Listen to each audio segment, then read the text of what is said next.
Merci beaucoup, Monsieur le Président, Monsieur le Premier Président, pour cet exposé. Alors, j'aurais plusieurs questions. D'abord, je vais parler des choses que je ne partage pas. J'ai perdu la page, voilà, c'est ça. Sur le taux, avoir un taux réduit pour les PME sur une première partie de leurs résultats nets. Vous présentez un tableau, page 115, et permettez-moi un petit commentaire. Je considère qu'il est biaisé, parce que l'OCDE compte 34 pays, et il y en a 14 sur 34, sont quand même 40% qui ont un taux réduit sur une partie du résultat net des PME. Je regrette que le commentaire que vous ayez mis soit partiel, puisqu'effectivement, vous pouvez citer quelques économies, mais enfin, 14 sur 34, ça fait quand même 40% des pays de l'OCDE qui ont un taux réduit pour leurs PME sur une première partie de leur résultat net. Donc, sauf à penser que les 14 pays font fausse route, ce qui est toujours possible, mais n'empêche qu'elles ont, et depuis plusieurs années, je pense que c'est le cas des États-Unis, entre autres, qui eux, ont même des tranches très ciblées qui vont de 20% à 42%. Ils ont, nous, on a 2 taux, eux, ils en ont quand même beaucoup plus.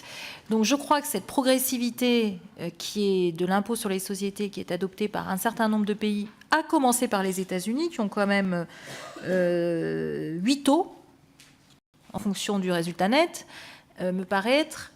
Ben, si, là, je viens de l'imprimer, c'est pour ça que j'étais un peu en retard. Non, mais voilà, sur le taux de l'impôt sur les sociétés. Je parle vraiment bien fédéral.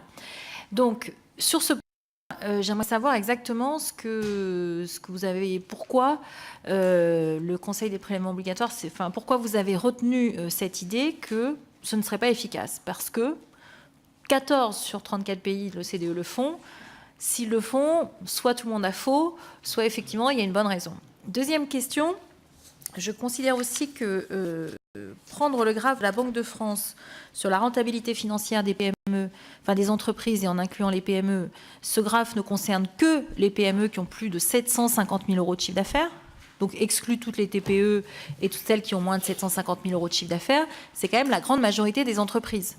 Donc, publier un graphe en oubliant la grande majorité des entreprises me paraît un tout petit peu compliqué. C'est pour ça que je ne partage pas les conclusions qui sont faites, pages 115 et 118. Sur les autres recommandations que vous formulez, pour le coup, je les partage pleinement, notamment l'idée de pouvoir négocier des conventions fiscales en ayant une approche au sein de l'Union européenne, ce qui évite de faire du dumping fiscal entre pays européens. Là-dessus, c'est effectivement un des points que nous tentons de défendre, mais qui est, je ne vous cacherai pas, difficile à mettre en œuvre. Et sur la base taxable ACCIS, qui puisse avoir une approche identique au niveau des différents pays de l'Union européenne, c'est évidemment indispensable, parce que tant que nous n'aurons pas résolu la question de l'assiette, nous aurons beau avoir de grands débats sur les taux, je crains que nos efforts s'avèrent assez maigres en termes de résultats. Enfin, un dernier point, il y a une petite chose que je n'ai pas comprise, c'est le choc d'offres, je ne sais plus quelle est la formule retenue, pour pouvoir faire baisser l'impôt sur les sociétés. Mais je suis arrivée un peu en retard, donc peut-être que vous l'avez développé. En tout cas, moi, je n'ai pas bien compris ce en quoi il consistait. Je vous remercie.